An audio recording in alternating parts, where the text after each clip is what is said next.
Assalamualaikum warahmatullahi wabarakatuh. Puji syukur, marilah kita panjatkan kehadirat Allah Subhanahu wa taala yang mana Allah telah memberikan kesehatan dan kesempatan sehingga kita dapat mengikuti proses pembelajaran bahasa Indonesia yang sangat kita cintai ini. Salawat beriring salam, tidak lupa pula kita sanjungkan ke pangkuan alam Nabi besar Nabi Muhammad SAW yang mana beliau telah membawa kita dari alam kebodohan ke alam yang penuh ilmu pengetahuan sebagaimana yang kita rasakan pada saat yang berbahagia ini. Yang sangat saya hormati Bapak Abdul Hafiz MPD selaku dosen pembimbing dan teman-teman seperjuangan saya terutama kelas 1 asuransi 1B yang sangat saya banggakan. Izinkan kami memperkenalkan nama-nama kelompok kami, yaitu saya sendiri sebagai moderator, Tamnija dan Sri Rezeki dan Siti Aisyah. Baiklah, kami dari kelompok 9 ingin memaparkan hasil kerja kelompok kami yang berjudul Kerangka Karya Ilmiah. Sebelum lebih lanjut, teman saya akan menjelaskan sedikit tentang pengertian kerangka karya ilmiah, yaitu Siti Aisyah. Dipersilakan dengan segala hormat. Terima kasih kepada moderator. Nama saya Siti Aisyah. Saya di sini akan menjelaskan tentang pengertian karya ilmiah. Menurut Wikipedia, pengertian karya ilmiah adalah laporan tertulis dan diterbitkan yang memaparkan hasil penelitian atau pengajian yang telah dilakukan oleh seseorang atau sebuah tim dengan memenuhi kaidah dan etika keilmuan yang dikukuhkan dan ditaati oleh masyarakat keilmuan.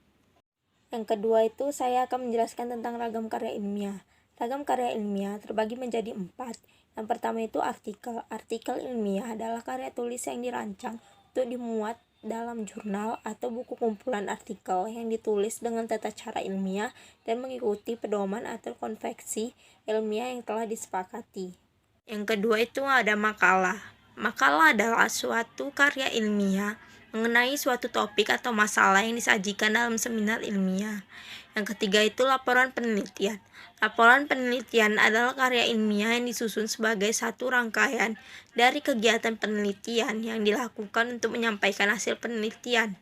Yang keempat itu skripsi. Skripsi merupakan karya ilmiah akhir dari mahasiswa guna menyelesaikan program S1 dan sebagai bukti kemampuan akademis mahasiswa yang berhubungan dengan penelitian dan pemecahan masalah-masalah sosial. C. Sistematika dalam penulisan karya ilmiah.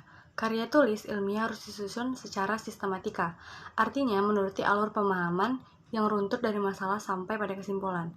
Tata tulis baku berhubungan dengan sistematika penulisan karya tulis ilmiah. Biasanya masing-masing lembaga mempunyai peraturan tata tulis berbeda, akan tetapi pada dasarnya peraturan tersebut mempunyai patokan yang sama. Yang pertama, dapat memperlancarkan komunikasi. Yang kedua, memudahkan penilaian. Yang ketiga, mempercepat penyebarluasan tanpa membutuhkan penyusunan kembali. Sekarang masuk ke dalam bagian-bagian karya ilmiah. Yang pertama ada judul. Judul adalah suatu kata yang diambil dari sebuah pemikiran untuk menulis sebuah karya sastra. Yang kedua, kata pengantar adalah kata pendahuluan atau pandangan umum secara singkat dan jelas sebagai pendahuluan suatu karya tulis. Yang ketiga ada abstrak, merupakan suatu penjelasan singkat mengenai isi pada suatu artikel dan tulisan. Yang keempat ada pendahuluan, merupakan salah satu struktur wajib yang ada dalam karya tulis ilmiah, baik itu makalah, laporan, proposal, dan lain-lain. Yang kelima ada tinjauan pustaka, adalah ringkasan penelitian sebelumnya tentang topik tertentu. Yang keenam pastinya ada metode penulisan, hasil penelitian, penutup, dan yang terakhir ada daftar pustaka. Tujuan karya ilmiah.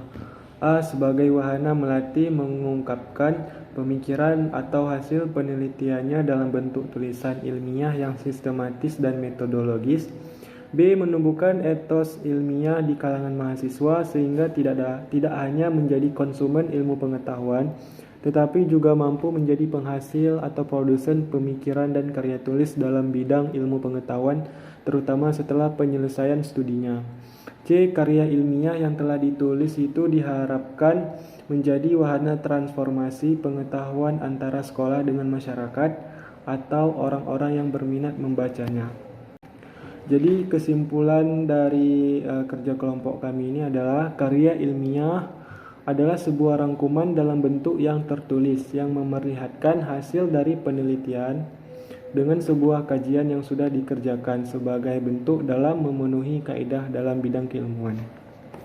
Hanya itu saja yang dapat kami simpulkan, lebih dan kurang mohon diperbanyak maaf. Dan apabila teman-teman yang ingin bertanya dipersilakan. Kami akhiri dengan mengucapkan wabillahi taufiq wal hidayah. Assalamualaikum warahmatullahi wabarakatuh.